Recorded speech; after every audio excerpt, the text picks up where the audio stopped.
as a working group meeting, since we don't have a quorum for a meeting of the 3A task force. Paul Healy, it would be great if you could come sit over here, since we are being recorded, so that the public can see the progress that's been made on the plans for Route 3A corridor improvements. This, tonight is our last hearing, or our last meeting with the, our engineers from DCI,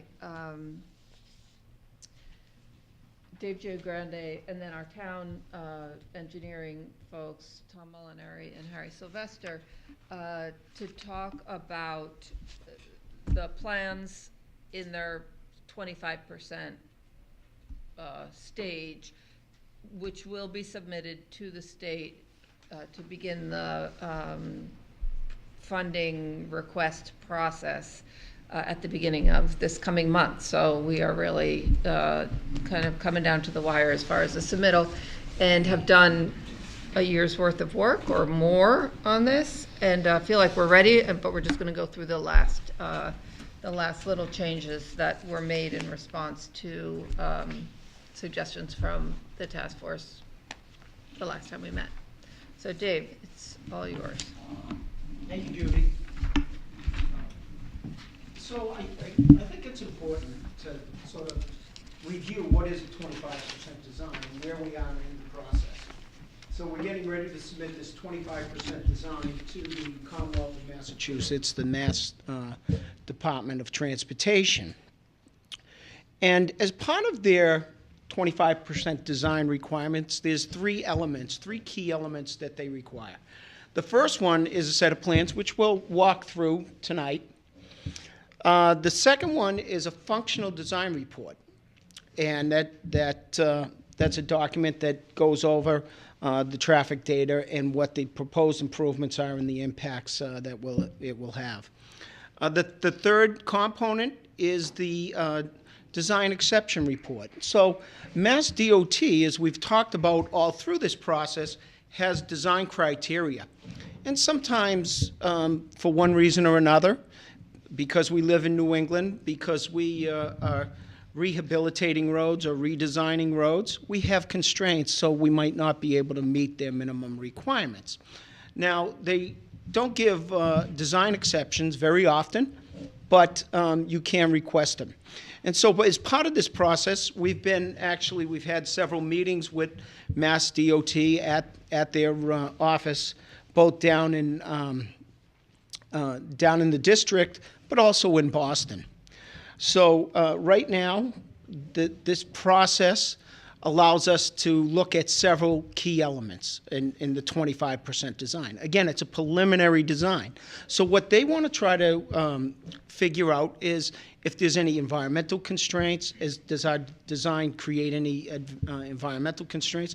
Are there constraints such as right-of-way? Are there capacity constraints?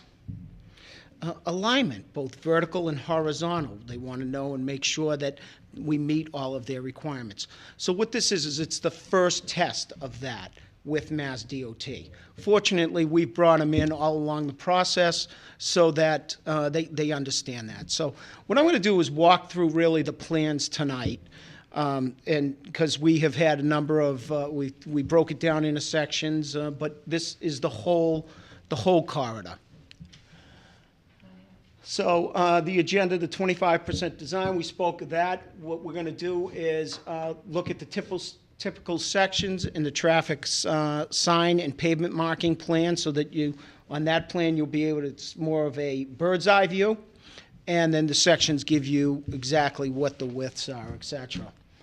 The first section is from Broad Cove to Bathing Beach. Second section, Bathing Beach to North Street. North Street to Memorial Park to the roundabout itself, roundabout to Martin's Lane, and then Martin's Lane to Rockland Street. And a lot of times when we design highways or roadways, they have a very consistent cross-section. But because we're going along the waterfront and through the edge of the central business district, the downtown area. It has very different cross sections, and that's why we have so many of these elements. So the first section I want to talk about is at Broad Cove, Broad Cove to the bathing beach. And what we've talked about the whole time is a shared use path. That's a 10-foot shared use path, and you can see that we actually have the guardrail, the existing guardrail on one side, and then we have a tighter buffer, so we have a guardrail to the inside. So we'll have a 10-foot shared use path, a 3-foot buffer, a 5-foot shoulder, 11-foot lane, 11-foot lane, and 4-foot shoulder. And then on the far side, 5.5-foot new sidewalk. Now, excuse me, I'm Colin Kernan, 3 Brewster Circle, live in Liberty Pole. I'm a cycling advocate here in Hingham. That's actually why I'm interested in this, and especially Can you tell me your name again? I'm sorry. Colin Kernan. Colin. From 3 Brewster Okay. Circle in Hingham. I've lived in Hingham now for 50 I years. just wanted to make sure if A cycling advocate, and I just have some questions mostly around shared use.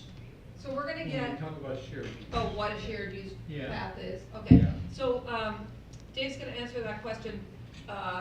What I'd rather, do is let him get That's through fine. each That's section and fine. then do the That's fine. questions, but That's it. you're. yeah, should I just, let me just sort of give you a thumbnail. In particular, shared use path means that it's not exclusive to bicyclists. Right. That it can be used for pedestrians or other means. So my question is, that there's gonna be cyclists riding down a shared use lane on 22 miles an hour on a bicycle with people sharing it with pedestrians. Okay, so that's why I'd Yeah. like you to wait till the end, because we That's have fine. a bike lane on the roadway. Perfect, okay, good. Plus, we have the shared use. Okay, and that's fine, that's what I was So you asking see for the- definition of yep, shared use. yep.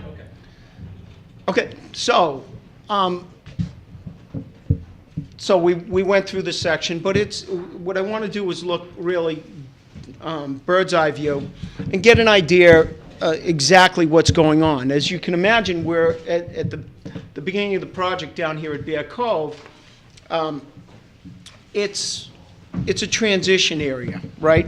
So this actual section in here is right here. It's an 8-foot shoulder, a 12-foot lane, almost a 13-foot lane here, and then a 9.5-foot shoulder. And that's so that we're in transition, because we've got to meet beyond the project limits, right? Okay. And then what we've tried to do in this particular area is square up the intersections. So as a motorist makes a decision to select a gap to pull out into the stream of traffic, it's a lot safer to be at 90 degrees and be able to make a good informed decision. So we've done that here. I think Bryce's comments came out. Here.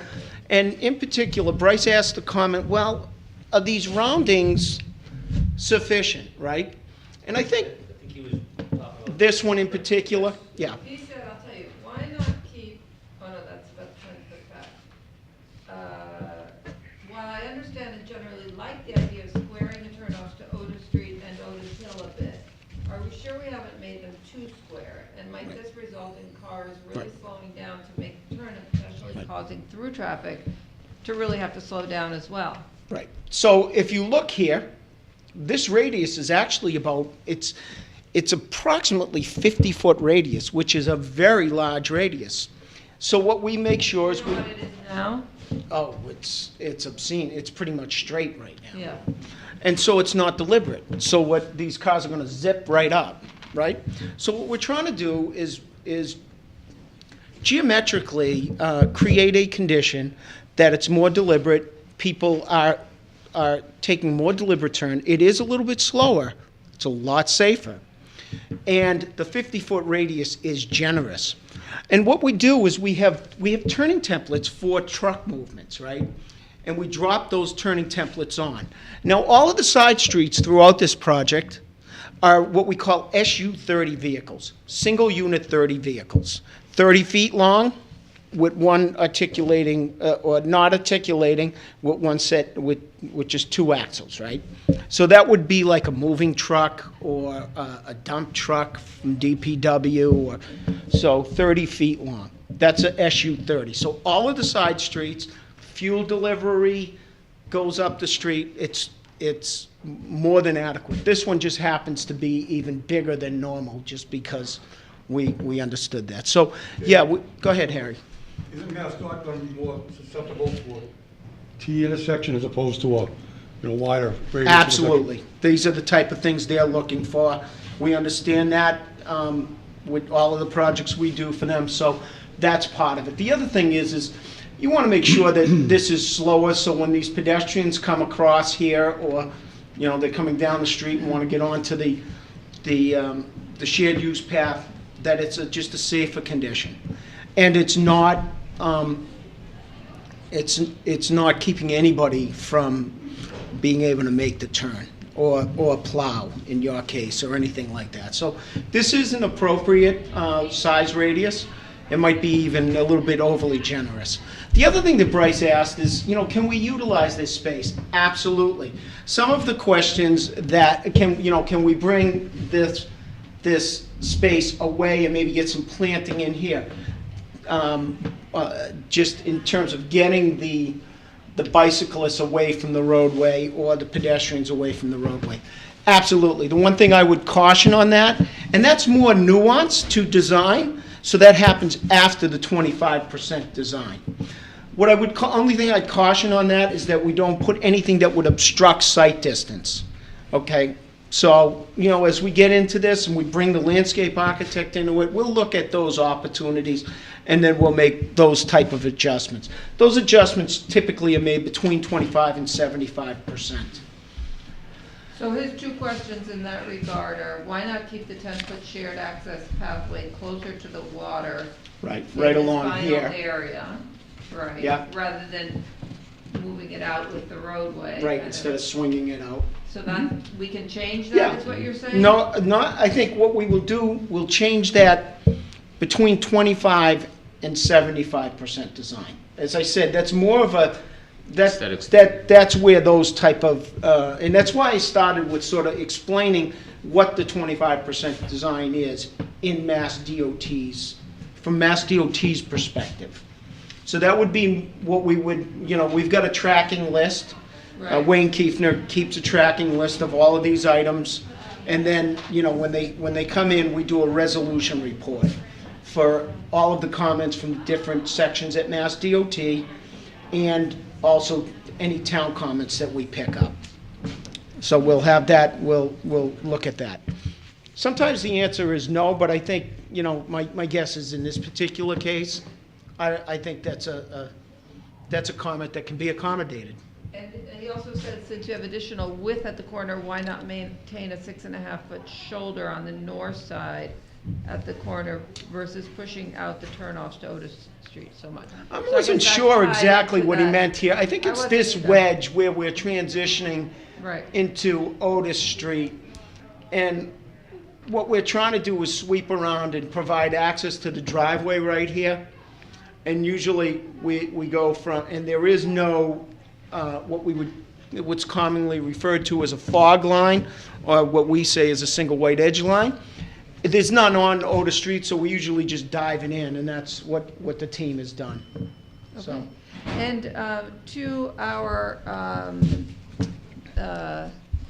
audience's question about cyclists traversing this area, if you weren't on the multi-use path, you would use the shoulder?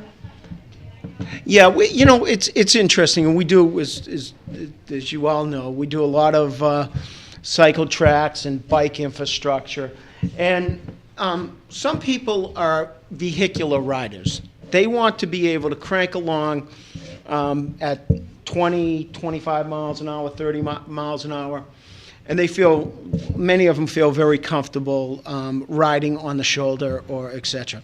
So in this particular case, you've got a substantial shoulder here, which can be used to accommodate bicycles. In this case, I think that's on one side, 5 feet on one side and 4 on the other? that's correct, yes. So,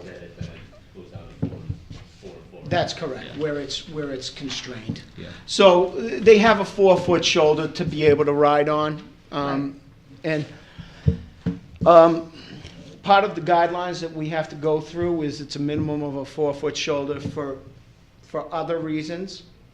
But part of those reasons can be snow storage, it can be vehicle recovery.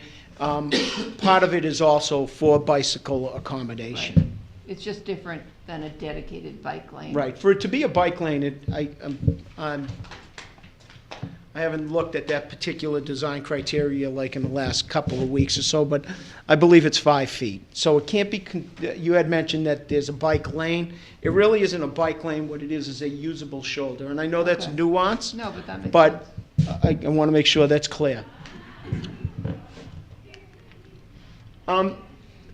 The next section, Excuse me, may I I'm sorry. ask a Yes. specific question about that? On the previous slide, you had showed the intersection to the left, and you're moving it away from the curve, around the curve. this one here, Yeah.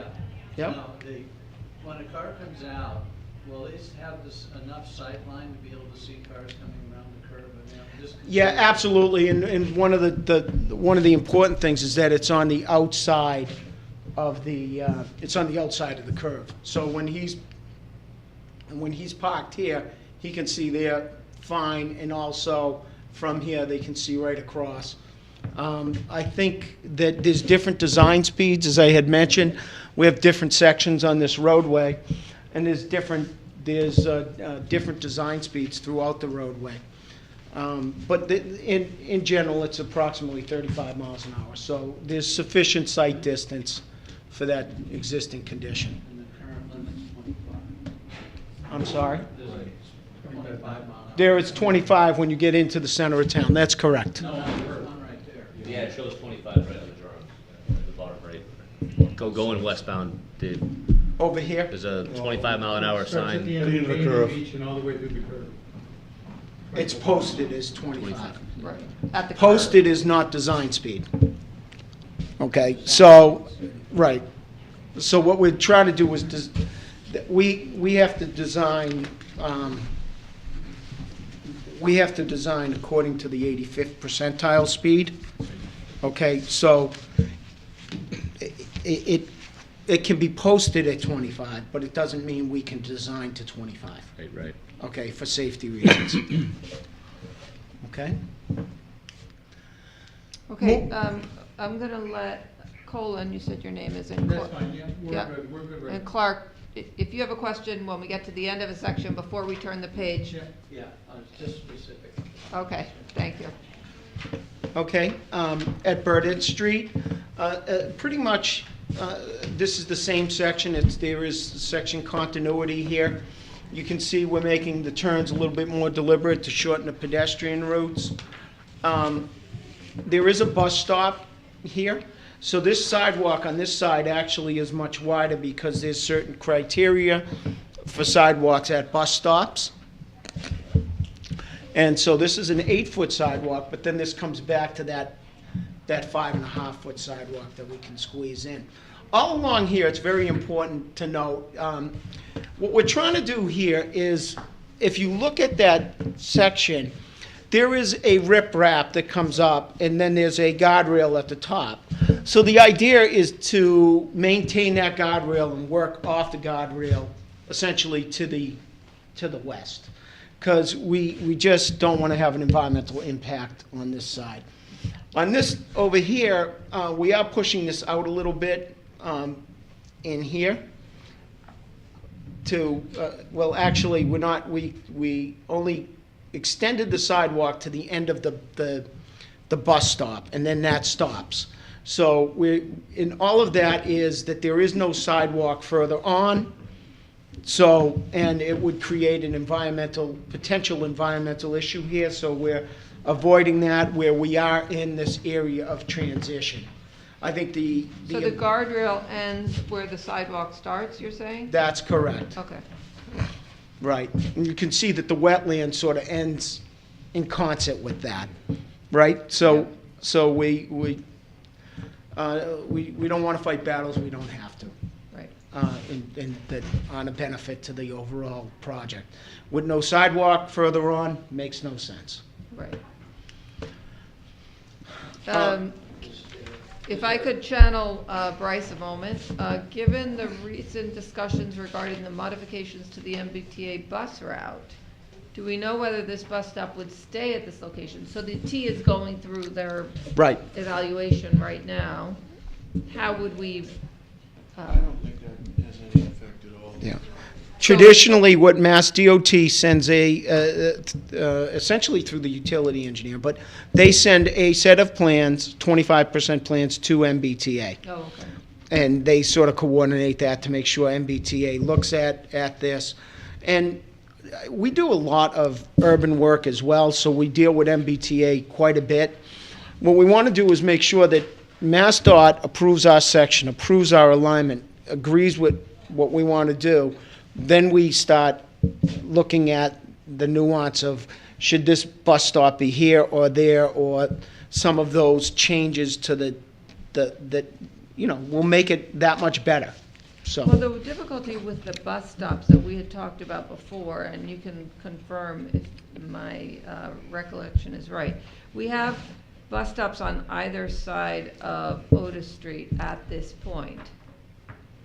If you Shows it in there. right back there, you'll see both of them Mhm. on the north and the south side. But there's no crosswalk until you get to the bathing beach. Mm-hmm. Is that typical? Is there just no way to put in a crossing here? No, I think there is potential for a crosswalk. We certainly, that can be a discussion item with MassDOT.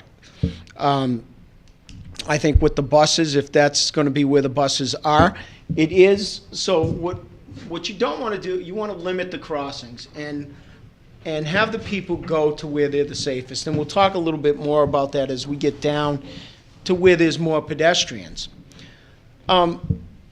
We avoid mid-block crossings, Right. For some reason, people think, oh, well, let's drop a mid-block crossing here because people are crossing there. Well, you know what, that's not might not be a safe spot to Right. cross.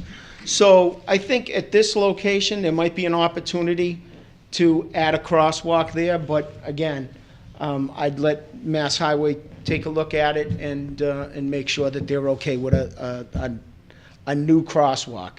There isn't one there currently, right? Right, Right.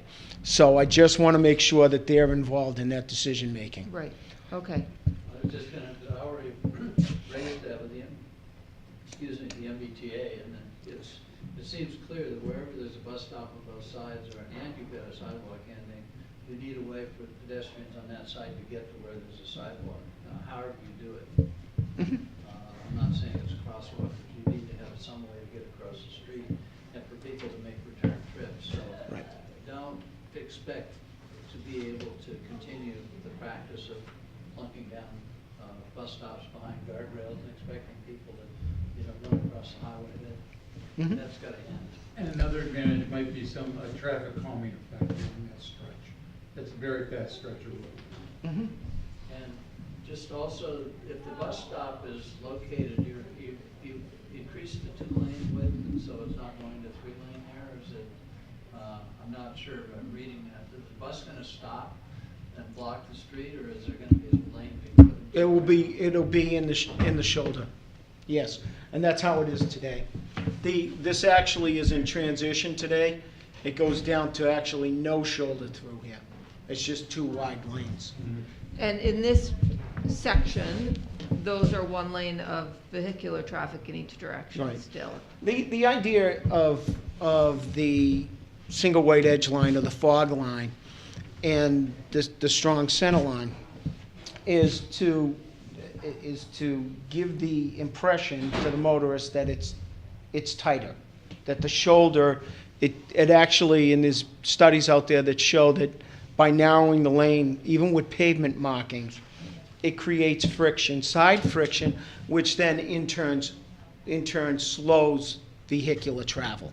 Right. Okay, so that's the idea. Let's get the shoulders in there, and hopefully it'll have an impact on the overall speed.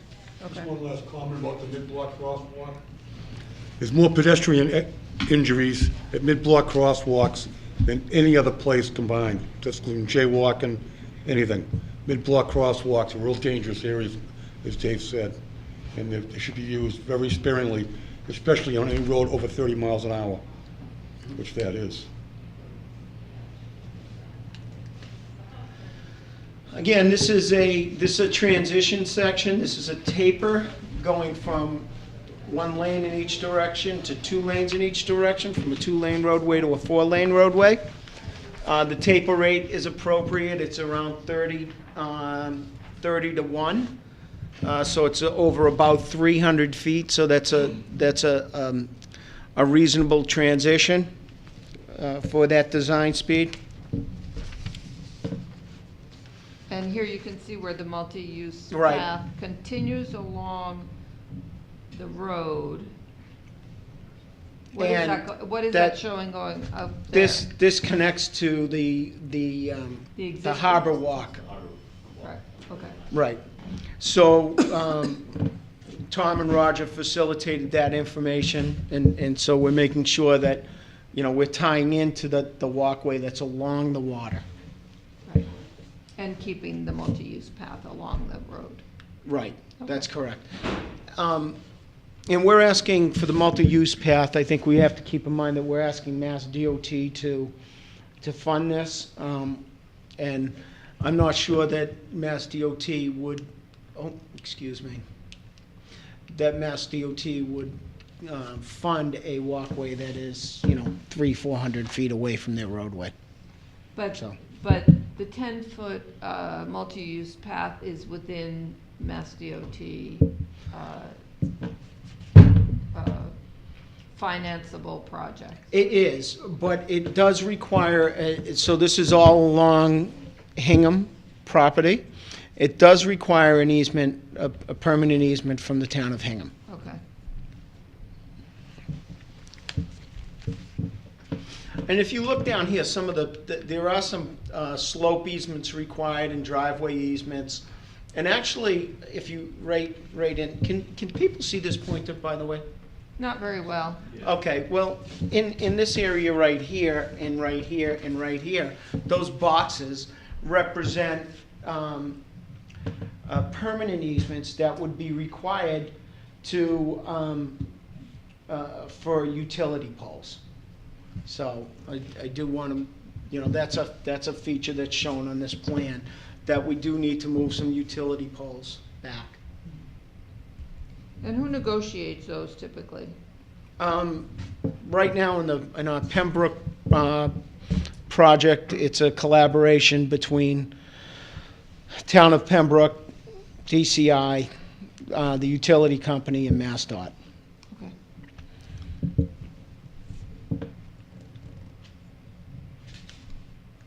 So the next section, I'm sorry, did I skip? Oh, no, I was just trying to keep Bryce involved in our conversation in his absence.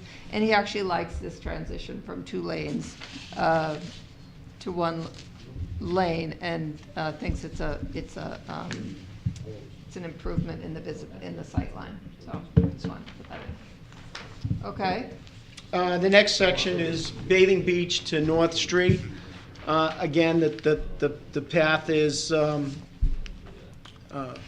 here at 10 feet, 5-foot buffer, 4-foot shoulder, 2 11-foot lanes in each direction, 4-foot shoulder, and a 5.5-foot sidewalk. And is that a wider sidewalk than what's there right now? That matches, this is the existing layout above. That matches we're pretty close to holding what exists today. Okay. Will it be ADA No. compliant though? Yeah. Right now it's not ADA compliant.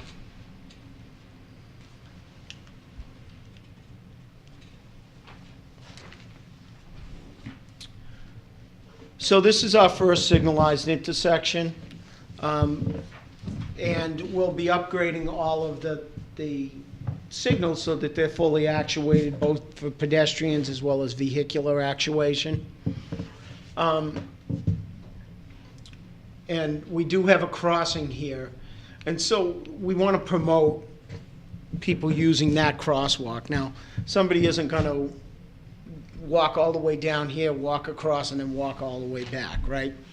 So, but again, we want to really encourage people to use the crosswalk at this location. Along here, this is also a resource area, a wetland.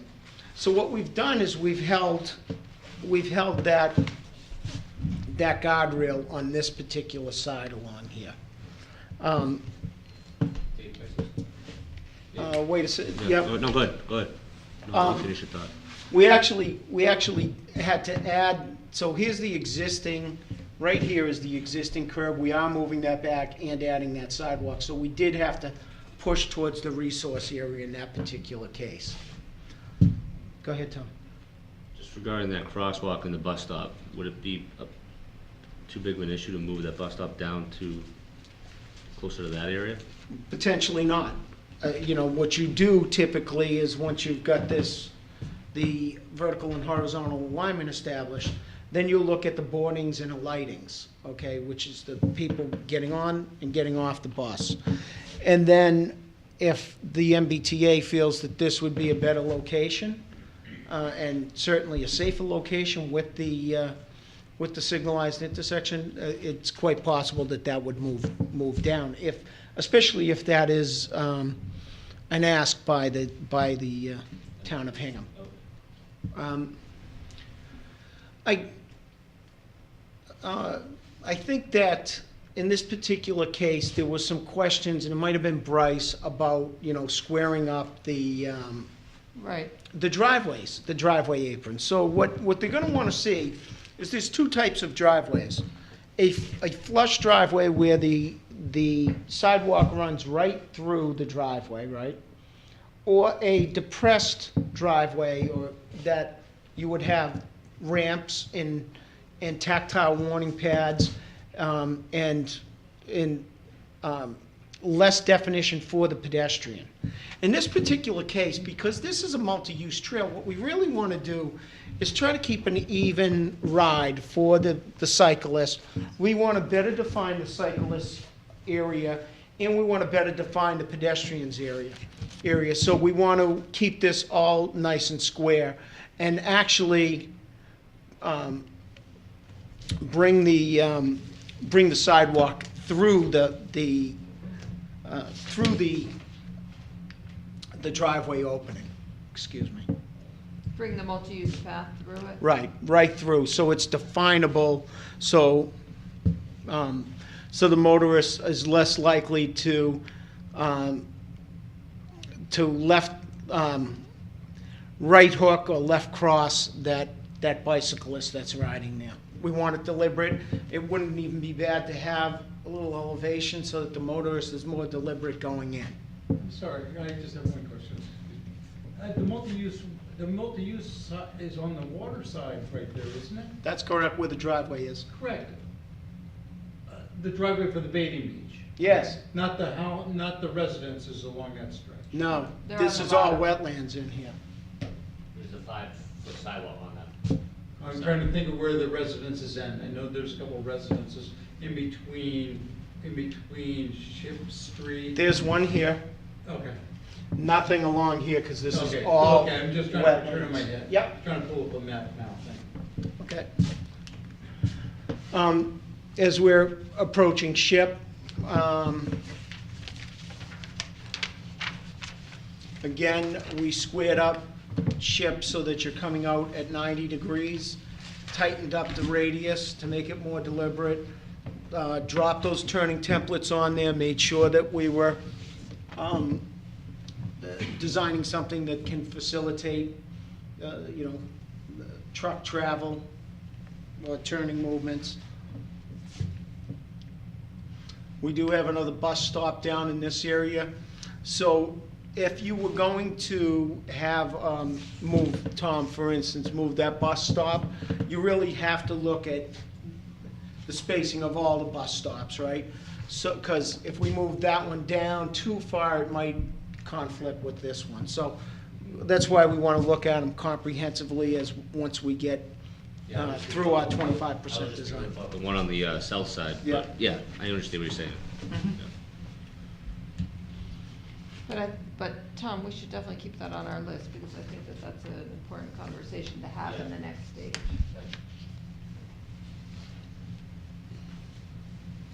So as we move from Ship down towards, really close to North Street, our multi-use trail terminates. It connects into the Harbor Trail.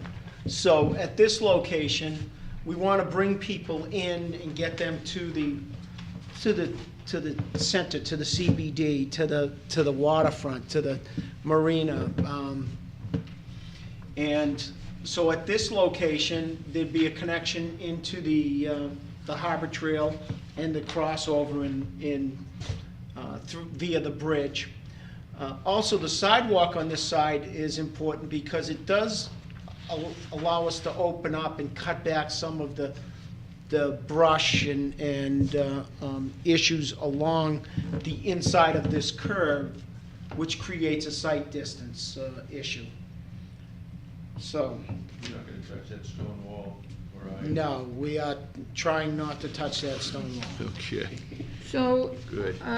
as someone is coming east on the multi-use path, and they cross over here two driveways, right? You see those, right? Mhm. On the north side there. They cross over one, Yep, two. yes. I think there's another driveway that's two. not on this plan. This one down by Coffee Roasters, Yeah. right here. Yeah. So you've got one, Oh, two, I don't see that one. three. Yeah, it's sort of at the end of the cut sheet. It's more prevalent on this one. The next sheet shows it a lot better. Oh, I see. Okay?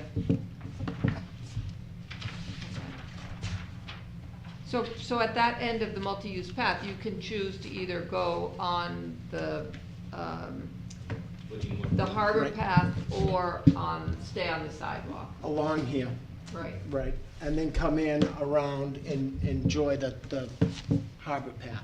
Right. Or stay straight on the sidewalk. Right. and go. We would encourage, typically in this particular environment, we would encourage anybody to walk their bicycle along here. Right, well, Right. geometric, yeah. Right. But I think the feeling is that this is a destination, right? What we're trying to do overall, this is just one part of several projects, is to sort of create a placemaking, right? That this is the waterfront, it's beautiful there, there's the boat launch, there's the bathing beach, there's other amenities, there's a maritime center, there's parks, there's restaurants, so this is sort of a destination. Right. And so what we want to do ultimately is have bicycle racks, et cetera, and let people be able to walk over and frequent stores, et cetera. So, this is a very important, I think one of the most important slides in the whole deck. North Street and Water Street, access to the downtown, making better, safer pedestrian connections. And I think one of the things that we tried to do, and what we'll have to do, is ask for a design exception, because we tighten this radius to pull this away as much as we could to create space. And that also gave us a better alignment to the east. Initially, we sort of had a slight reverse curvature, an S-curve, layman's terms. And by pulling that down, it allowed us to get our third lane in. We have a lead phase interval to allow these to make the left turn. and we'll have exclusive ped phasing at that location. So when the pedestrian hits the button, they'll be able to cross the street and feel, red all the way around.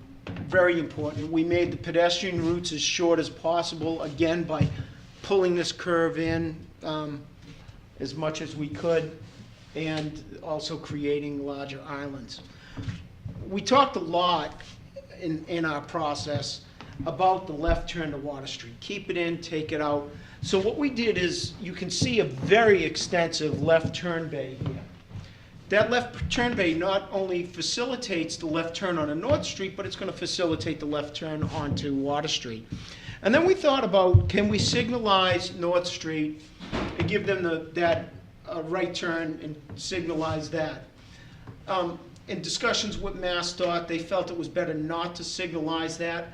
But what they thought is, when I voiced the concern that, people would be zipping out here and maybe there could be a conflict here when the people take the left turn at this location on the Water Street. So what they were talking about is the potential of maybe doing a raised crossing there, so that the cars have to be more deliberate and they can't just fly out. It's the highway's opinion. I'm sorry. Wait, so can you go Say through that again, Dave? Yeah, sure. The problem that we talked about was traffic turning right off of North Street onto Summer Street going east tends to just Right. fly Out, there. right. So we made this as more deliberate. The old curb line is back here. We pumped that out, try to make it more deliberate. Mass DOT was very concerned, so they recommended that we consider this location for a raised crosswalk. And that's those little, No. 4 little arrows that you show there? That's where it would be? No, that's those are yields. Those are back further, Yes. where the crosswalk is. Yep. So, again, we didn't show it in this iteration, because we want to vet it through the town and what their opinion is, but that was one of their comments at that location. I'm sure the that, bump out be satisfactory to slow traffic down enough for the Water Street left-hand turn? I mean, the bump out it now could, is this is still very gradual. I mean, you can gain some significant speed here. So But it's- it could be, we could But it's do more defined now more that- design work in there and even tighten it up more if that is a preference. So we are permitting the left turn here. We're sliding this down. We've got a better alignment here. Again, there are, along here, there are permanent easements required by the town to facilitate the sidewalk right along the edge of roadway. So the town would grant the permanent easement to the state? Well, That's some of it's private property, isn't it? I don't A think little there bit is. further down, Paul, there is, it'll be identified The bank. on the next slide that I do. I think you're just talking about the north side, Curb just the north side. cuts that exist now, or any of those being eliminated, the ones on the right side, especially In here, no, they'll be tightened up, made more uniform and more defined, but I don't believe we've eliminated any curb cuts. I mean, the only one I'm really concerned about is the one that's on that goes right into the lane that you're turning right. Right. I've seen people go to the left. This one here? Yeah. Yeah, and I think what we've done in the past is, once we've gotten beyond this stage, we'll go out and meet with the owners or abutters and see if we can tighten things up. In general, whenever we can eliminate a curb cut, that's a good thing in terms of reducing conflict points, which then in turn reduces accidents. So, good comment. Typically, once we get beyond this stage, preliminary stage, those are elements that go into the final design. It's not easy to get businesses in general to give up curb cut. So sometimes there's a little bit of horse trading that goes on. Well, can we move your curb cut? Or we'll give you a bigger curb cut here, or we'll give you 2 smaller ones. So that's that nuance that we'll get into at that next level. Is that utility box that's there for the traffic control signal gonna remain? This actually right here, Paul, Yeah. we've actually, that right now, the way we show it, we've pushed it back into the corner. And we'd actually be looking for a tiny little permanent easement so we could get the sidewalk. This is a poster child area in terms of ADA compliance. It's a tight area. Yeah, so you come across, the curb cuts are lousy if there is one there, the mast arm's in the way, the control cabinet's in the way, it's just horrible. So we need a little bit more space there. This is the edge of the wall that runs here, to take a little corner in here, and hopefully work with the abutter. I think hopefully they'll see the improvement to getting pedestrians to their site. So, the next section is North Street to Memorial Park. At this stage, we have the 6 foot, approximately 6 foot sidewalk, 4 foot shoulder, the two 11-foot lanes, the 10-foot left turn lane that goes into either North Street or Water Street, then the two 11-foot lanes going out, the 4-foot shoulder, and the 5.5-foot sidewalk on the opposite side. This is the bird's eye view. You can see where in this area here, you can see that we tied back in the harbor walkway, and that's where we pick up our path again. Okay? You can see the transition area here where we have a gored area to protect the left turns. Sometimes we'll put a rumble strip in here in downtown Andover. We actually use cobblestones. It just gives it a more marine feeling to it, old New England feeling. Dave, I got a question on the island. Water in summer. Sure, yep. That looks like a pretty hard angle. Keep taking a left on a Water Street. Wait, did you back up? We actually, it was sharper before we actually took the chunk out of it. Did you? We did. You know what, if you could back up. This left turn, Paul, On that island, yeah, right. Yeah. right here, Yeah. yeah, you can see we took enough. One thing you gotta keep in mind, that we want this to be very deliberate and specific, so you're coming along here and then you make the turn. We don't want people cutting across like this, because then it leaves them exposed for a longer period of time. So, I mean, if we had a median here, we'd stop the median back here so that they're more deliberate. We don't want that tendency, oh, I got no one coming, and there's a few cars queued for that left street there. We want to make that as substantial, not only for that movement, but also to protect those pedestrians when they walk out too. Somebody's been watching, because that's what happens out there right now. I believe Wayne said that you guys did 40-foot radiuses on that, 40-foot trucks, I think, on that turn. Yeah. Fire Oh, no, truck we can do did, that? we did. To make sure that- Yeah, no, what we The did, 18 I'm glad you wheelers, brought it up. yeah. So, I talked earlier about the SU-30, Right. which is the single unit 30, okay? These are designed for WB-40s, which is articulated vehicles, the tractor trailers. Right. So, Fire truck? fire truck, anything Aerial. like that. Yes, absolutely. Well, question, isn't Cisco using 53-foot trailers? When they go into, because I see them go into North Street with huge trailers. Yeah, I'm just, we put the WB-40, it may have been, they have a WB-40 and a WB-50, so that would be a WB-50. I'm not positive if we use the WB-40 or the 50 on this. I think what it is, it's probably a WB-50, but I'll verify that. Make sure that we have the appropriate radius. Because I'm guessing that trucks going to the fruit center have to go around the rotary and come back and then into Water Street. I don't know how they get in there now. They squeeze their They way could go down in North there. Street and they cut behind Liberty Grill. I think there's a variety of ways. Yeah. Yeah. Okay, so as we're Wait, approaching. I'm just gonna stop you 1 second, Sure. just to make sure I've got Bryce. That was one of his questions, it was about the geometry there. The sidewalk configuration on the triangular island at North Street seems, Yeah, it's a little circuitous. We gotta tighten that one up. I looked at it today and said, What? Yeah, there's Yeah, no straight I line. think- Who's had fun that day? Yeah. It looks like a Keith Harding kind of drawing there, so that needs, work on sidewalks. And then finally, You should just do that with markings then. Is that right? it is Sidewalk. it is an island, right?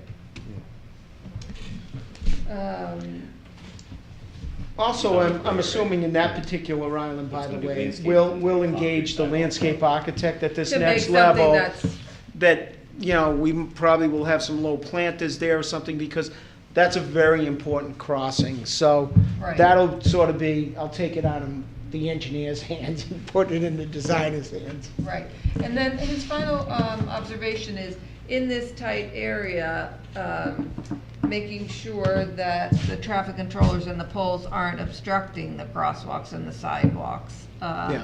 And you guys are working on that, right? We are, and in particular, I noted this today and asked them to put it on the list. I mean, for instance, my traffic guys have got this mast location here, which I think is probably right through the Wall. the culvert underneath the flood,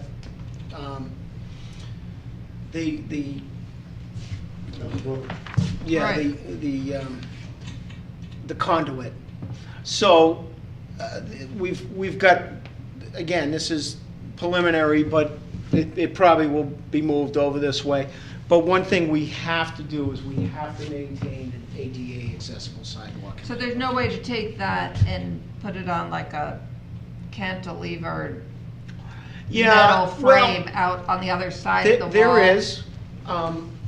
We don't like to use strain poles in general. We think they're ugly. You have a strain pole, I think, down at Rockland, right?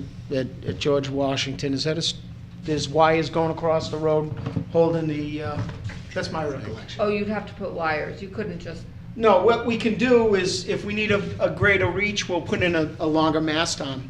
We've sort of got to figure that out. okay. But in general, the signal strategy is such that you're going to have somewhere here 2 heads at that location for this.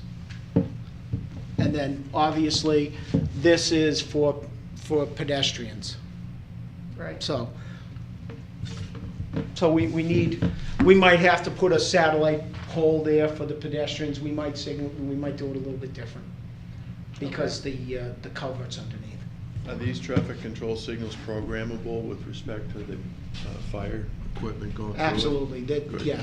So traditionally, it used to be Opticon that everybody used, and all of these traffic signals.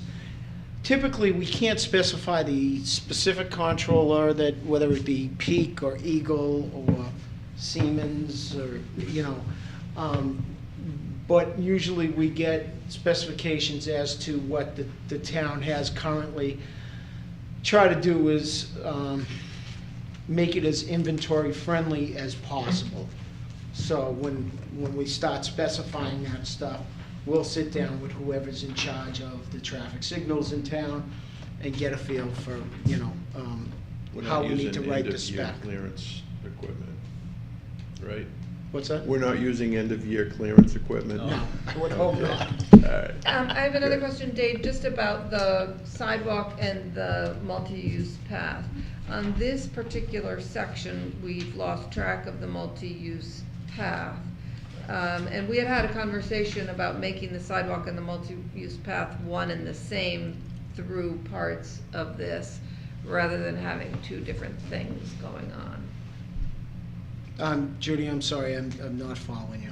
So the multi-use path that comes The multi-use path comes along here, behind the roaster, across the bridge, out and around, and then down and connects back in here.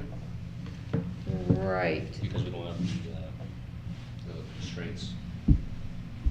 so that'll be, it'll still be the 10-foot path along, Along the outside. Yeah, I think what we originally thought is we'd run the path all the way in down right. to and it would- here. So it would be both. But then I think that there was and I wasn't part of that discussion, but it was my understanding that there was a preference to just connect it into here and bring it around that way. And Because we have a future wall project that we're gonna be doing.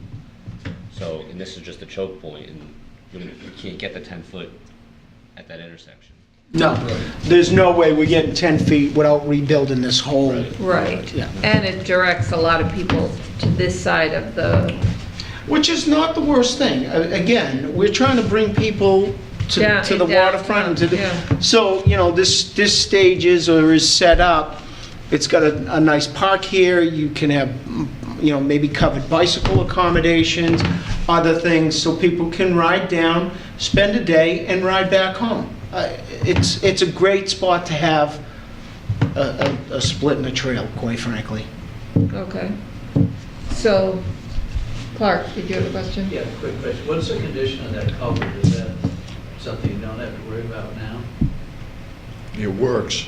It works. I know, well, it works only if the waves don't go over the top, but, I mean, There was a. I haven't seen it inundated. I'm sorry? Yeah. It's Mascott's culvert, and they check them periodically. Yeah, I'm just didn't want to, if there was like 10 years from now, you had to do something, you would know that, right? I'm sorry? I'm saying, what is the projected life? That's my real question, of that culvert as it Yeah. is.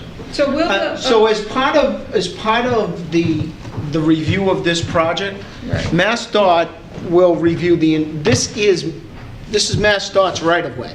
As part of this project, they will review that location. Do they come out and do a physical inspection? They could if we request it, certainly, yeah. I mean, if there is an issue with respect to the culvert, probably would be good to detect it before we go through all this effort. Absolutely. And also, Right, may did I- you say at the beginning, when you first started talking about Tom, the can you just make sure you send me constraints? an email on that, so, because I'm taking off after this. Yeah. I'm making notes Let's- too, but, let's- when you first talked about the 25% criteria, you said the first test is of 4 constraints, and 1 was environmental. Does that mean resilience also? Like, do they do some projections for what that culvert's capacity is, 50 years from now? Or what's the They- time horizon on this? It's strictly up to Mass DOT within their own right-of-way. Now, I have seen some resiliency information in this area, and that culvert was included, and how it floods into the Right. back. So some analysis was done, and I'm sorry, it's been a year, maybe a year and a half or so since I saw that information. And so some work has been done, but I think what we do is we get into this, submit the 25% design, we ask them specifically to evaluate that. Don't ask too hard. I mean, long-term, I think that's a bad situation unless but it all depends on so many other factors that I think that you should just make sure the culvert is physically sound and just leave it. Right, right. Just a suggestion. Point well taken. Okay, so do we have any more questions about design on this section? Feels like we are, Mostly coming through here, I'm just not really clear about your shoulder width coming through here. It's 4 feet. Okay, because the drawing that I'm looking at shows 3 feet, and that's what I was wondering. Okay. Let me just make sure that I didn't misspeak here. 4 feet, 4 feet. Okay. I think we touched upon this. And we'll see this in a minute, but one of the important things is trying to get at the roundabout, getting people across at that location. And what we've tried to do is design these islands large enough to offer refuge. So this is the recommended location to put the crossings. You'll see that in the other the other illustrations as well. We went over this section. This is where the multi-use path picks up, 5-foot buffer, 4-foot shoulder, 11-foot lanes, 4-foot shoulder, 5.5-foot sidewalk. And then we get into the actual roundabout section. And the roundabout section's interesting because it provides the shared use path and the 10-foot use the 10-foot wide shared use path, the 5-foot buffer, and then two 15-foot roundabout lanes, and then a 10-foot truck apron, which is typically has a slight elevation to it, and usually more of a rumble strip. Then we've got the inside of the donut itself. In this particular case, that's around 50 feet, and then it obviously emulates on the other side. You won't be distributing any of the gas lines in the middle? No, of it, and will you? yeah, that's a point that I do want to show on this particular graphic. So if you look here, we've tried to do is slide this down as much as we can. Here is the existing gas infrastructure. And you can see that here's the old edge of the rotary out way up here by the seawall, and then all the way down here. So you can see how much smaller this is and how much smaller a footprint. It actually goes from probably 250 or 260 feet in that range to about 170 feet. So it's significantly smaller. Now what we tried to do is pull it away from the waterfront. Why? The reason, two reasons is, number one, we wanted to make sure that we didn't pull it too far south, that we didn't mess with the gas infrastructure. But what it did is, because we went smaller, it allowed us to continue to bring Green Street in. Initially, we showed Green Street as coming in to Chief Justice Cushing Highway, and there was a little bit of pushback there. There was concerns also that there was no access to the gas station. So we reconfigured this to try to spread the approaches out. Dave, I just want to stop you 1 second. We didn't really go through the page before this page, did we? Or did we?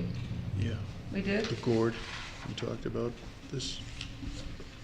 Well, this is the section that goes from the roundabout up to Martin's Lane. This is actually, Oh, no, I'm talking about just right before the roundabout. Water Street. Maybe I was sleeping, right there. Okay, so. yeah, I thought we did. This is where the path connects back in at this Okay. location. Yeah. This Okay. is where we could put we have sort of a gore area here to protect the Right. left turn bay, that could be potentially in downtown Andover. We used cobblestones to make sure they were sliding over. And then we talked about the The crosswalk. crosswalk, that the islands have enough refuge. And I have two questions here. One Yep. is the entrance to the gas station, if you're driving west. That'll is- be maintained is right there. Maintained, no interruption there. That's correct. And then the 10-foot multi-use path, this is the point where the proposed location is across some private property, and there would be. Excellent point, thank you. So there's a small driveway entrance to this marina out back. Right. That's one permanent easement that would be needed and then there'd be a permanent easement needed here. That's a real estate. We met with that gentleman out in the field when we were out there at some point in time. Right. And he seemed amenable. Both property owners have been in touch with the town and seem amenable so far. Okay. Okay, and then the crosswalk, will there be flashing lights there? Sort of how, it's a new thing for this area to have people crossing, to have crosswalks there.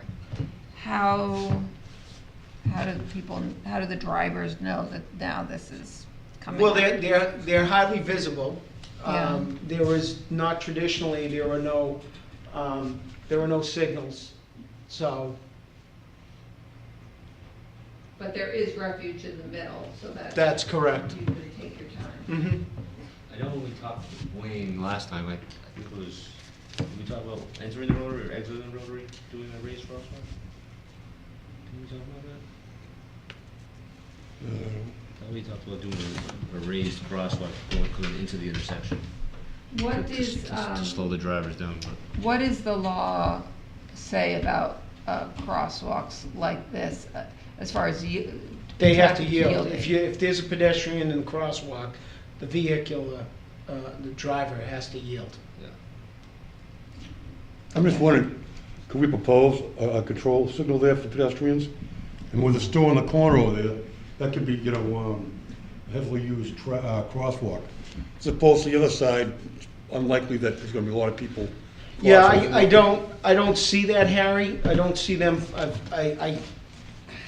I'll look into it for you, but I don't even think I've seen rapid, I don't think I've seen in applications like this, I don't believe I've seen rapid flashing beacons or hawk in any applications like that. Just that that's gonna be the busy side of the rotary.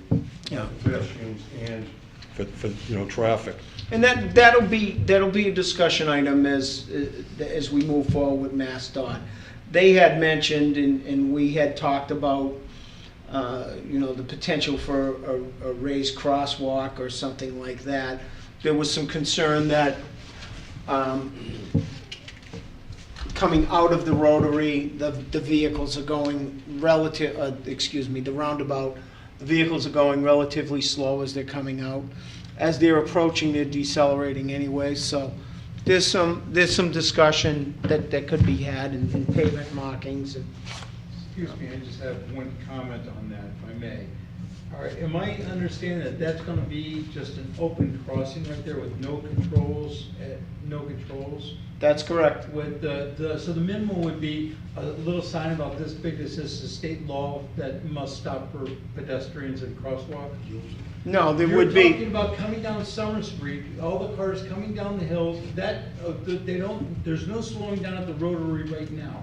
If there's no controls and you're proposing to put a crossing right at the exit of that rotary, that's lighting up danger signs to me. okay, well, let's talk a Yeah, little yeah, bit, I'll just continue, sir. The sailing club is right there, that corner gets crossed. Can over I by explain, young kids and please? Everything else, yes, okay, I'm just saying, my daughter went to the sailing club there, and it's a fast intersection. It is, and that's why we're redesigning it, so your point is well taken, and let's listen to Dave. So traditionally, in these applications, there's advanced warning signs that are spread down here that there is a pedestrian crossing. There's another crossing. It is not a small sign that is a plaque or 1 foot by 18 inches. These are significant signs. Traditionally, if we put this, and here's the sign at the crossing. Traditionally, if we put something at this location, it would be an actuated rapid flashing beacon. I'm not sure that that's appropriate at this location. So what that beacon does is it's actuated, it flashes that somebody is crossing the road. So it identifies or reinforces the yield sign. What I'll have to do is take a look at that and find out if that is appropriate at this location. You know why, Dave? Because it's not even the cars going east along there, it's the cars coming out of the rotary heading west at that, you know, they're focused on maneuvering the rotary, they're not focused on that crosswalk. The other on way thing, out of it. right, and the other thing that we need to keep in mind, we're changing from a rotary Right. to a roundabout. Right. We're going from 100, 250, 260, 270 foot radius to a diameter to 175. It's much more deliberate, okay, in terms of how we're going to negotiate this. It's efficient yet deliberate. Question, what's the design speed, old and new, the old one? 25 miles an hour. 25? Yes. I mean, you could barely go through the existing one at 25. You can go through at 25 easily, but you can't go through at 35. Mhm. You're saying this one is slower, isn't it more like a 20? Or The design speed for this is 25 miles an hour. Okay, the only question I have, and you don't show it, I saw it, is it possible that someone coming down Summer Street at speed, if there was nobody in the rotary, can get past, you know, get through there at higher speeds? It looked like all the other ones were fine. Maybe we should move to the next. In this direction, No, the other. Coming down. we'll get to that. Let's. But the other question, right there, there's still gonna be left turns into the gas station? Yes. When people come out of the rotary? Yep. And we have no Yes. cure for that? Nope, they're gonna be able to turn left. That was a big discussion, and that's the only way that it worked out. That whole thing was permitted on their premise anyways. Right, Sorry. we're not changing that, yeah. See, my only concern is straight down Summer Street and, you know, draw a straight line through there, and there's not enough, is there enough deviation from the straight line? So let's. Is there enough deflection? That's, and that's one of the key elements that Mass DOT will review. And it's a great question. Traditionally, what you want is you want these islands to deflect the traffic. And the question is that broad enough, and does it swing the traffic out and around far enough? Does it deflect? Do you think I it think does? one of the things that Paul had mentioned earlier, why are you bringing it down so far? Because we had two legs coming in from so far down, and two legs coming straight across, but yet nothing coming in, obviously, from the ocean. So, getting this deflection angle perfectly correct is very difficult. So, we think that that's a fair representation of and a strong enough deflection angle, but again, it'll have to go through MassDOT scrutiny.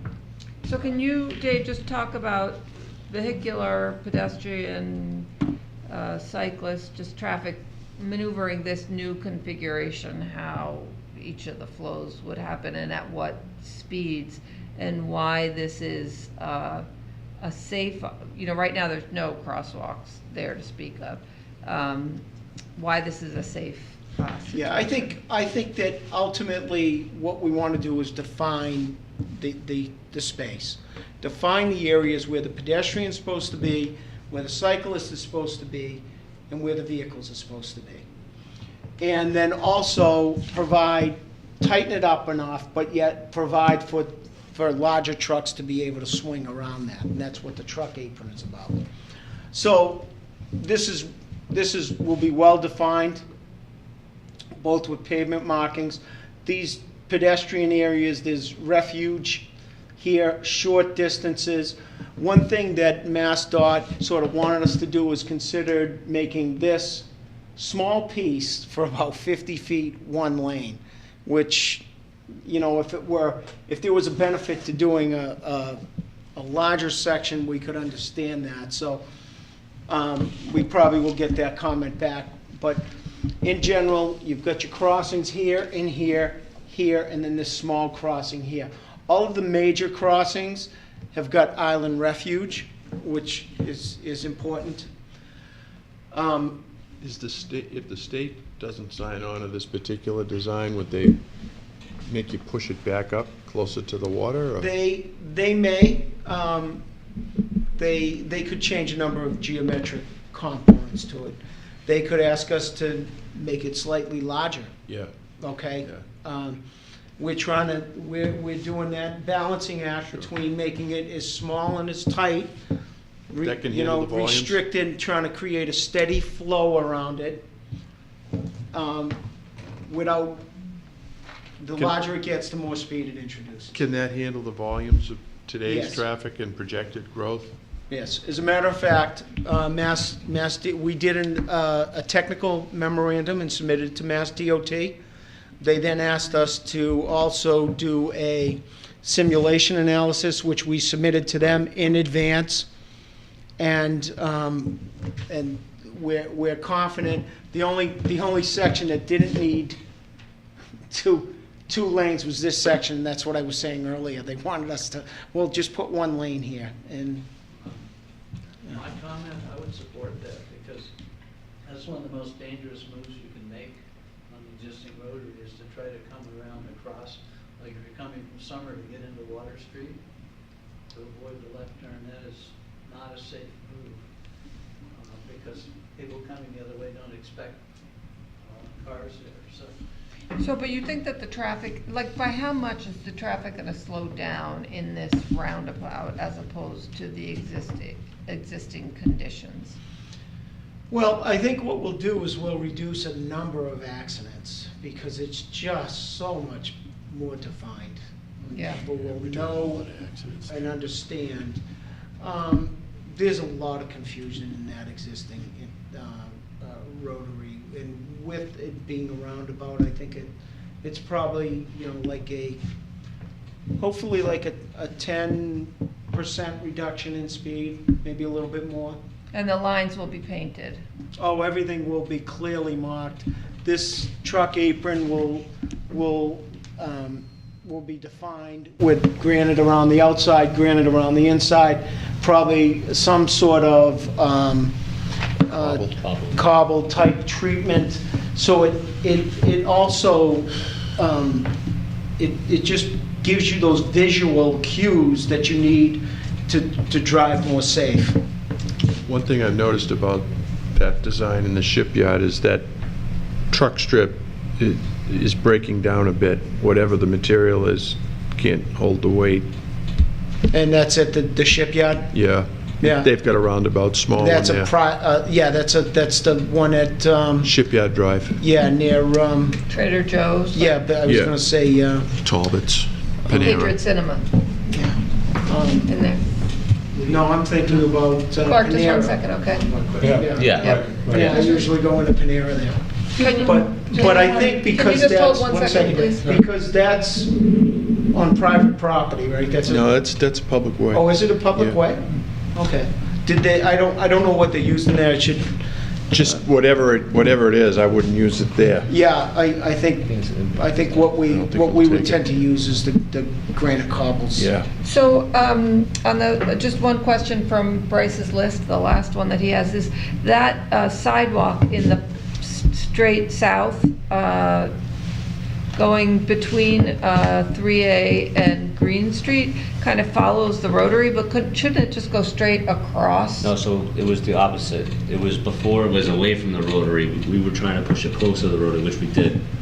Oh, Yeah, the plans that you had were a little different than the ones we were showing now. oh, okay. So, because we were trying to let the gas station use some of that real estate over there, so we wanted to get it close to the rotary, but the other sidewalks on the south side between Chief Justice and Green Street, and then Chief Justice and Summer Street, we wanted to bring those away from the rotary a little bit.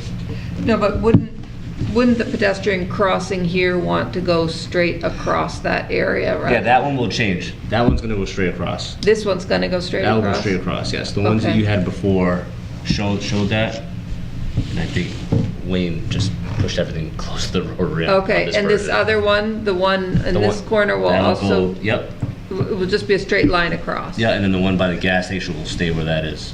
Right, to keep you away from the out of the gas station? Yeah, just to, yeah, exactly.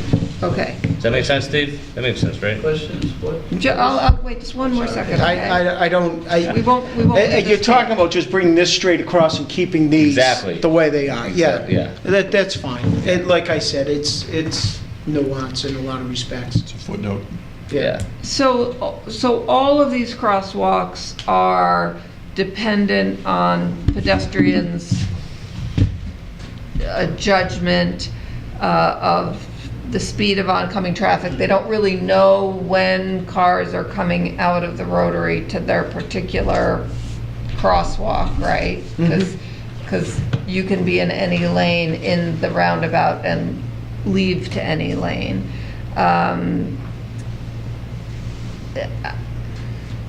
I did love some reassurance that this has happened before and that those are Yeah, this is. safe this is- conditions. This is strictly how these are designed. I mean, this is, that whenever this happens in a condition that we have pedestrians, this is how the crosswalks are set up. So if someone's standing on the curb, on Summer Street, right by Lincoln Maritime in the upper right corner there. Yep, so they're walking along, they've left the Maritime, they're standing there, they want to cross.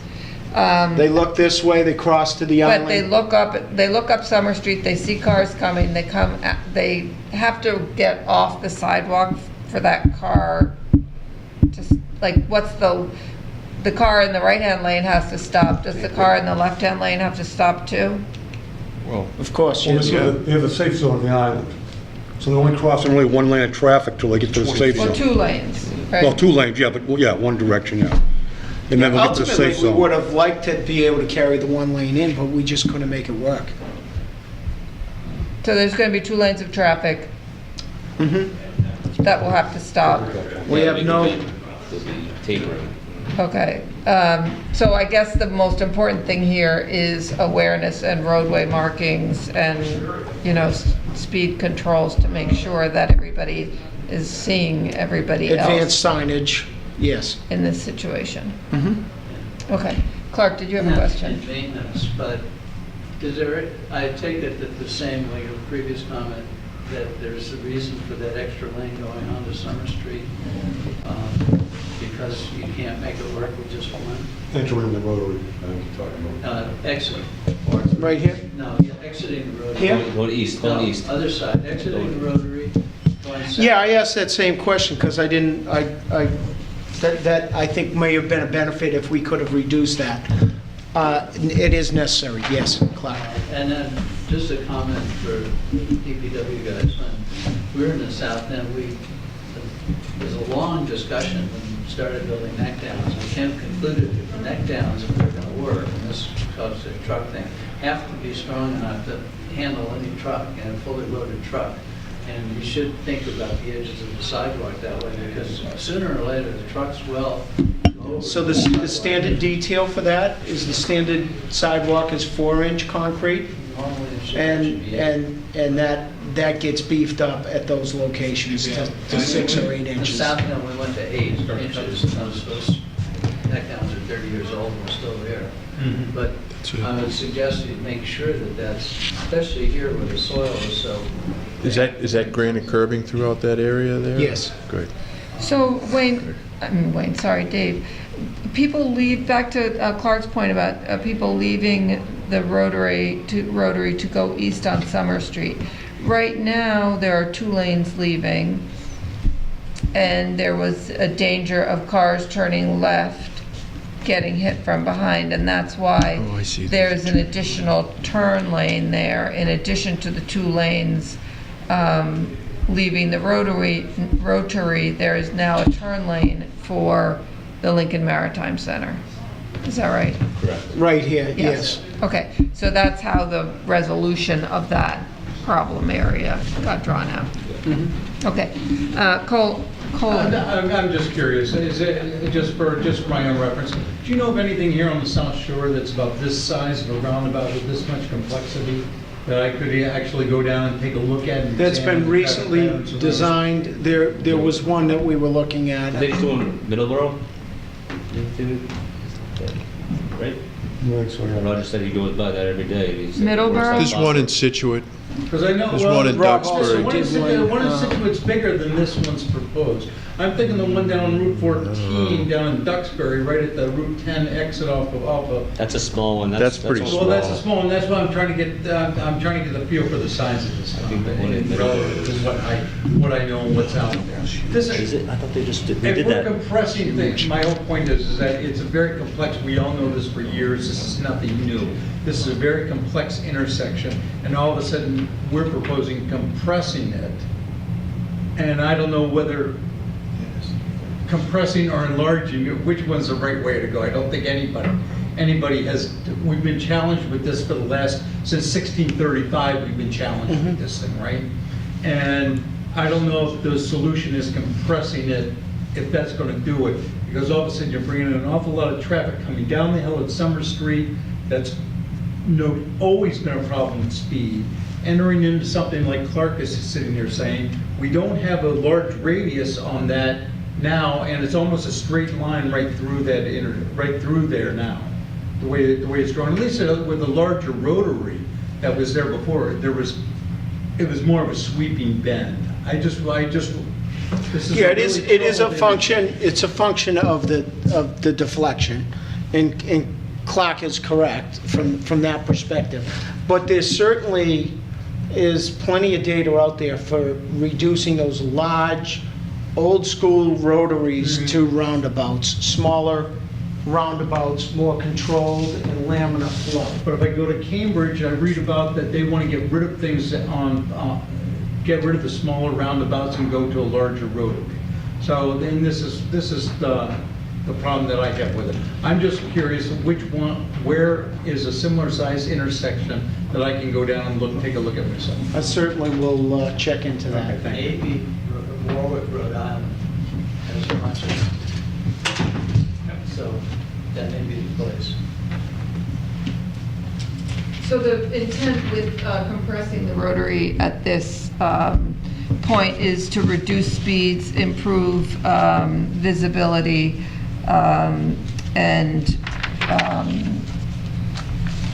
pedestrian Enhance visual cues. pedestrian access. Right. Yeah. Make the pedestrian crossings smaller. Right. Right. Is there any intent to mark the lanes like coming south on Summer Street, that's the right lane would be 3A and the left lane would be Summer Street? No, on the pavement. on the pavement of the roundabout, would there be indications to drivers that they should stay right in order to get onto 3A? You know, Like through traffic. right, or and through Park, You mean- and stay left to go through to Summer Street. That's common in roundabouts I've seen.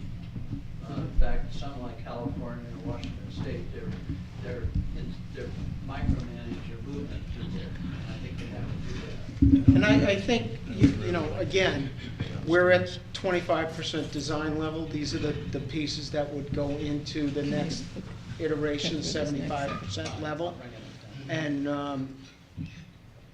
we'll do a little bit more research relative to the advanced signage and advanced pavement markings. At this point, I would like to welcome Deirdre Anderson from our 3A task force. We now have a quorum, so it is 8:27.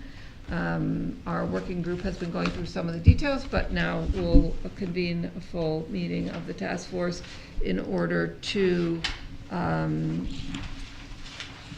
look at the revisions that were made since the last iteration on these plans and decide whether to move forward with the submission from DCI. So thank you so much for coming. I know that in the note that you sent back to our administrator, after reviewing these plans, you didn't have questions. So I'm just going to continue with this and then move on to the next section, and you just chime in if you have questions. So we just briefly spoke about the left turn into the Maritime Center and then the transition out to the single lane in each direction. This is the Summer Street. The one thing I did want to bring up is we do have a pinch point right here, just as you're coming down towards the Maritime Center. So we may have to tighten up the buffer in that particular location. So we've already had some advanced communication with MassDOT regarding that.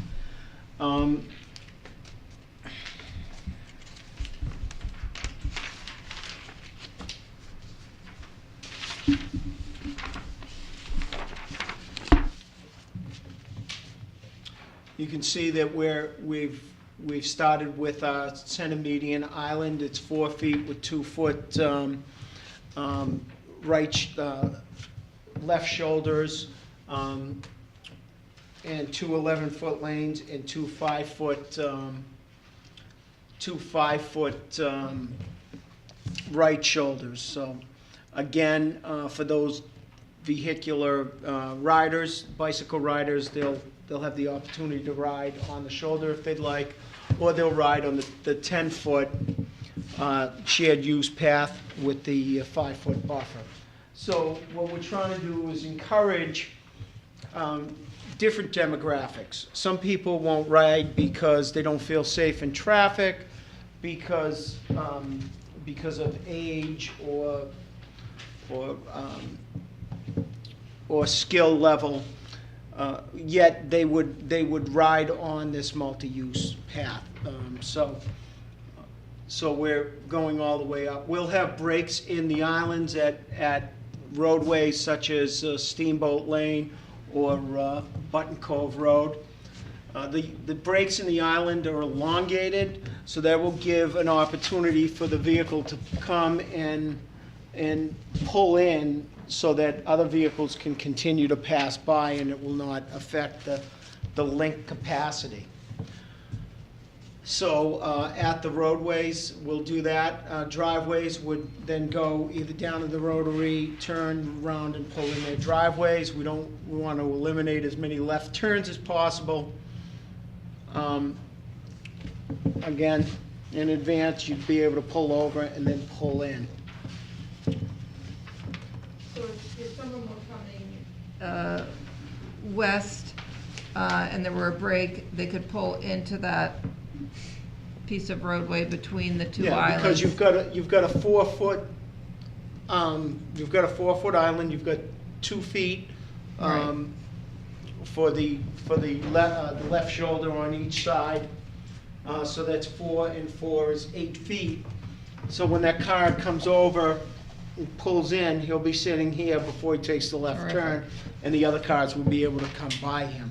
And as now far as those queue lanes aren't enough to provide 3 or 4 cars stacking, but we don't anticipate that you don't have anyway. to no, these are private What driveways. we want to do is eliminate the potential for a speed differential where this car's coming along and then this car just stops.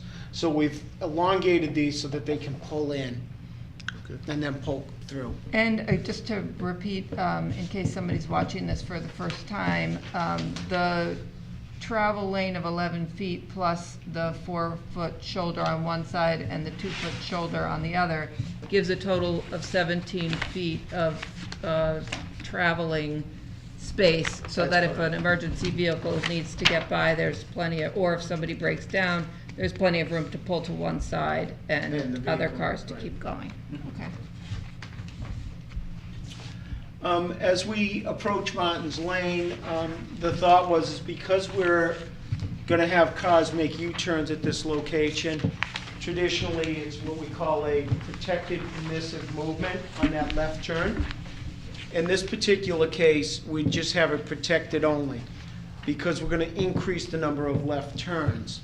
So if you're coming down here and traditionally you'd be making the left on a Martin's Lane, but now we're going to permit people to make U-turns here because they're going to have to turn around to get in their driveway. They can no longer just come across. We want to avoid those left turn conflicts. So, They can make that swing? I'm sorry. They can make that swing? Yeah, that's not a problem. With the road, with that little island sticking out too? I've been told that Dennis in my office dropped all the templates on here. The SW 20 or whatever it was? What's that? The SW 20? No, this would be this, at all signalized intersections, you use the WB 40 or 50 versus the SU 30. So we use the bigger template. Now, I don't know if that template would have probably gone to the side streets. I'm not sure he put the turn on that. Yeah, that's what I'm wondering. Yeah, Well, so you've got we'll that swing. have to, that's a good catch. We'll have to take a look at that and make sure that we,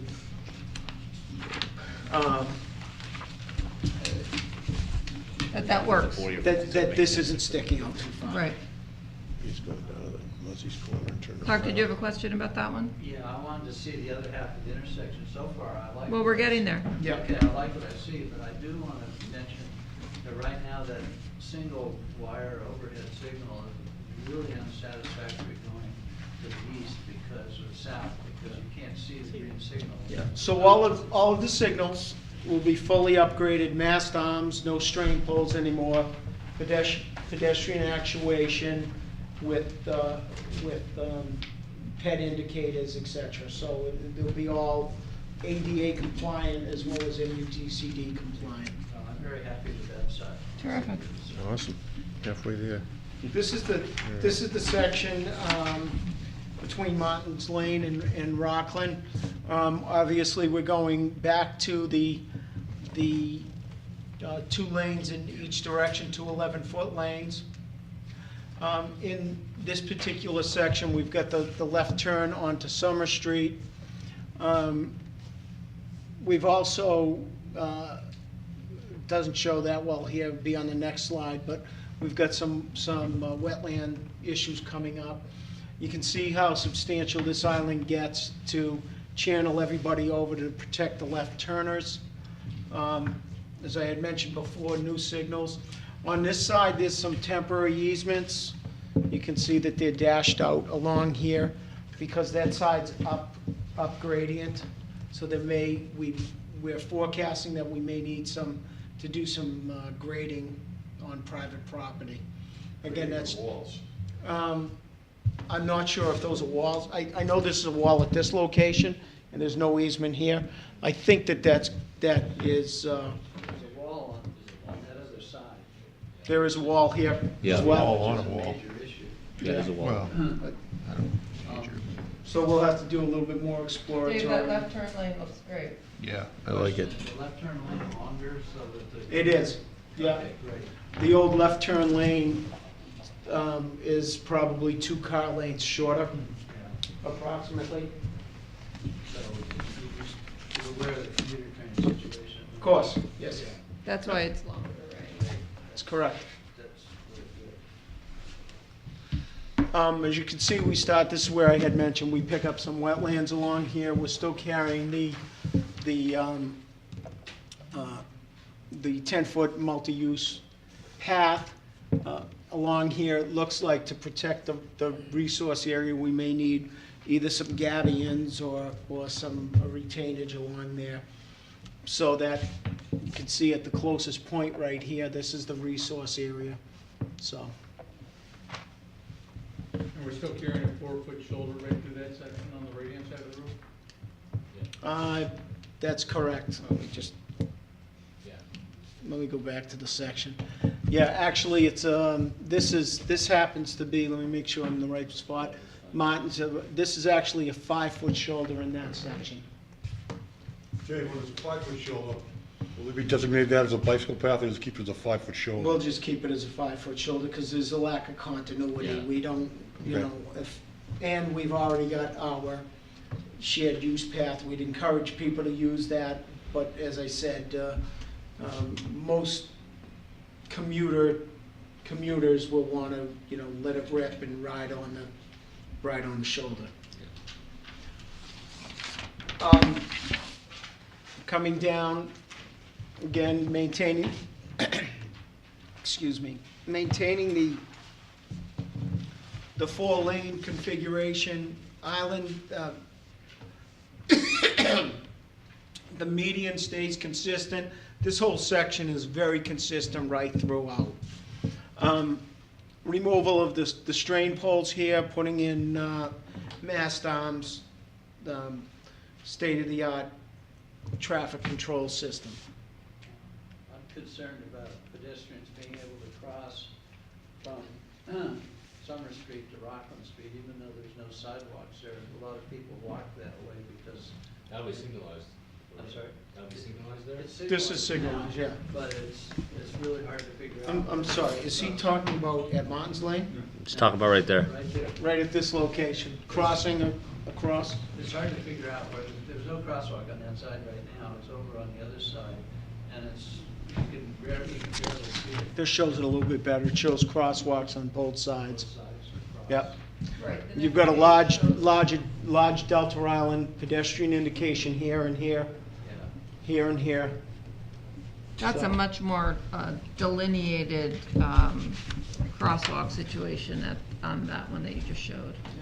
And there are a lot of crashes coming down this way in this general area, so we're gonna look and vet that a little bit more as we get into this next level of design. And then it transitions back, we're extending the sidewalk a little bit further, but to the end of the project where we'll tie in. Thank you very much. Dave, you Great guys have done presentation. a tremendous amount of work, and I appreciate it. I know we've come a long way, so thank you. Just one more suggestion, which is not relevant now, but before the 75%, could you come up with a way of marking the lanes on Rockland Street, left turn and right turn, rather than both left turn, because, On Rockland Street? yeah, from Rockland, you're making left from, Rockland Street, going back, left onto Rockland Street. People use the right lane to try to pass people. This, Yeah. this left and this right Yeah, because when they do that, the road is banked, it's got a. is super elevated Super elevated, and that, in this direction. yeah, and that makes for a difficult turn. From the right lane to make a left Yeah, onto. and when they do that, it confuses everything. I don't know what the volumes are right now. I know But we can add that to our thing to look into and see if the volumes warrant that. Thank you. Okay, at this point, if nobody has any other questions, and thank you guys to our audience for being here and for asking questions. I believe do you guys have anything to add? I'm just gonna, Dave, I don't know if you wanna touch upon like, the non-participating items for the project, and I don't know if you wanna do that now, or just something like the cobblestones for like the gore marks, and like if you did cobblestones around the roundabout, you know, things like the shared use path, if that's gonna be. Yeah, so so what we'll do in this first iteration, we'll put everything in and try to get them to pay for everything. Right. So- Thank you. Right? And then they may push back, and they'll say, well, you're not gonna get, the non-participating items, traditionally, they'll do some plantings, some trees, some street trees, they'll do. Aesthetics. Yeah, they may say, oh, well, we'll pay for concrete rumble strips, but we won't pay for, we won't pay for cobbles. So you might have to, well, the concrete costs, whatever, $100 a square yard, and the cobbles cost $200 a square yard, so you'll pay a portion of that. Yeah, any kind of lighting that you might add, decorative lighting or anything like that, but that's in that sort of next phase. So right now, we're gonna, push ahead with saying, hey, here it is, this is the expectation, and we'll put some placeholders in. At this stage, with the 25% estimate, it's we just don't have enough detail to put in that negotiation usually happens around 75%. Just something to think about, that's all. There's a little horse trading that goes on. About how much, our decision tonight is whether to endorse these plans to go to the state as part of this 25% review stage. What typically triggers the work to be done to bring it to the next stage? Do we wait until the state says, yes, you're on our list? Absolutely. So what you do is you submit it. They're pretty bullish on this particular project, so I think that they will program it on a tip. Then, in order to get, like everybody, the state highway officials are very busy. So they've got a slew of projects that are 2020 projects, or maybe even a couple of 2019s hanging out there, or 2022. We need to find out when they're going to program this. It's usually it's a 5-year horizon. So if they program it, let's say for 2024, well, that takes a little bit less of a priority than a project that's at 2022 or 2021. So we've got to, as a delegation, we sort of got to push and nudge and et cetera. A lot of that happens through the district, and I feel like the district they're bullish on this project, and they own they own the right of way. So it's one of their projects, they can sort of push it forward. So, but we wouldn't start the 75% design until two things happen. We get a 25% review, and then we get a 25% public hearing. It's actually a public hearing held by MassDOT. So then, after that, we get the review, we do a resolution report on the comments. There's usually, we'll go out before if there's anything major, we'll make some minor changes, and then do a design public hearing. Then once that's done, Mass DOT will say, prepare your 75. So that's standard. On Derby Street. And then the town leads the design to the 75 and hands it off at 75 to DOT? At what point do they take responsibility? 100%. No, so we then submit the 75, they review the 75, we submit 100% design plans, they review the 100% design plans, then we submit final PS&E, they review that, and often they have a final send in your Mylar review, and then usually it goes to construction, and then we'll get it constructed. So the most optimistic time horizon in your mind for getting to 25%, 100%, and built? I think it's strictly a function of the year they put it on the tip. Right. Roger signaled that we're in a good position, but we got to get moving. Right. Okay. We need to, in order to really to get it on the tip, they want to see the 25% submission. Right. Recently, we submitted a project in Pembroke, and they're trying to move that up. It was on like 2022, they moved it to 2020. They're trying to move that up because it's a ready project, so. So readied projects do better. Absolutely. If you're, they're gauging how much the community is pushing, how much they want it, what are the, you all have done a lot in terms of what transpired last summer. Now you're continuing to push hard. Just last summer we were doing pilot programs. Now 6 months later, 8 months later, we're submitting a 25%. That shows commitment.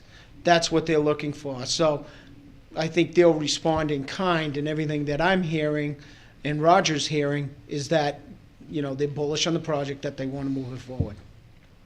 Thank you. Do you have any? Yes. Yeah, just, is there any possibility, I'm just thinking about budget, as Tom mentioned, the non-conforming, if we wanted cobbles in the roundabout, if we wanted black light posts for the traffic signals versus the steel, if we wanted a certain Jersey barrier, would there ever be a scenario where we would have it to be going back to town meeting to ask for additional funds? Well, in a lot of my projects, in particular, like downtown Andover, they went for an amenities package for that.